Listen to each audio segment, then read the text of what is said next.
और इस वक्त बड़ी खबर तस्वीरों के साथ, जहां रूसी हमले में इमारत पूरी तरीके से तबाह। रूस के रॉकेट हमले में इमारत पूरी तरीके से तबाह। रॉकेट हमले से इमारत में आग भड़की और आग लगने से ये पूरी इमारत, यूक्रेन पर रूस ने रॉकेट दागे हैं। अब रूस क्या कर रहा है? अत्याधुनिक हथियारों का इस्तेमाल कर रहा है।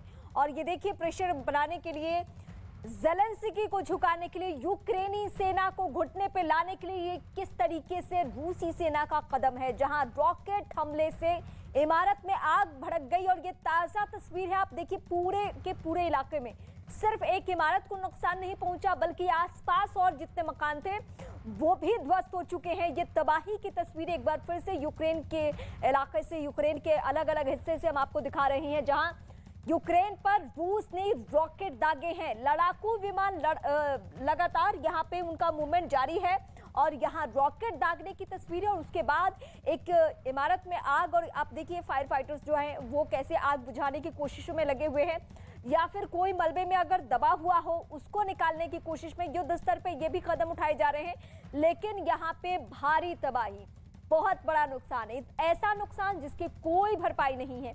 हालांकि इस बीच ज़ेलेंस्की भी तैयार हो चुके हैं बातचीत करने के लिए, वीडियो कॉन्फ्रेंसिंग के जरिए बातचीत करने के लिए भी तैयार हैं। पुतिन भी तैयार हैं, लेकिन दोनों की बात कब होगी? क्योंकि अगर बात नहीं बनी तो बात इतनी बिगड़ जाएगी जिसकी किसी ने कल्पना भी नहीं की होगी। और आप ये देखिए, ये तस्वीरें देखने के बाद आने वाले कुछ दिनों की कल्पना आप सहज ही कर सकते हैं कि आने वाला दिन कितना भयावह हो सकता है। पुतिन की यूक्रेन को सीधी धमकी, क्या कहा है पुतिन ने?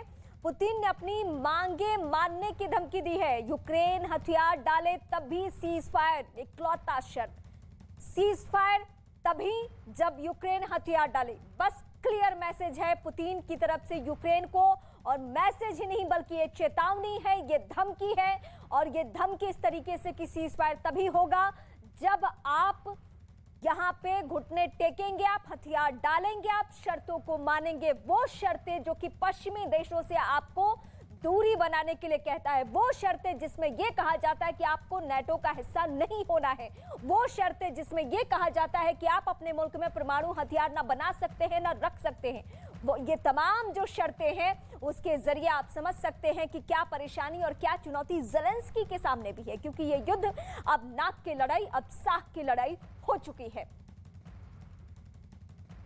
तो ये तस्वीरें, इस वक्त की भयावह तस्वीर, जहां युद्ध में कैसे जल रहा है, तबाह हो रहा है, बर्बाद हो रहा है यूक्रेन, उसकी एक एक तस्वीर आपकी टीवी स्क्रीन पर हम अगले 1 घंटे में 8 से 9 बजे तक हम आपको दिखाएंगे। और देखिए कैसे तबाही मची हुई है, कैसे इन सेना के सामने, यूक्रेनी सेना के सामने कितनी बड़ी चुनौती है।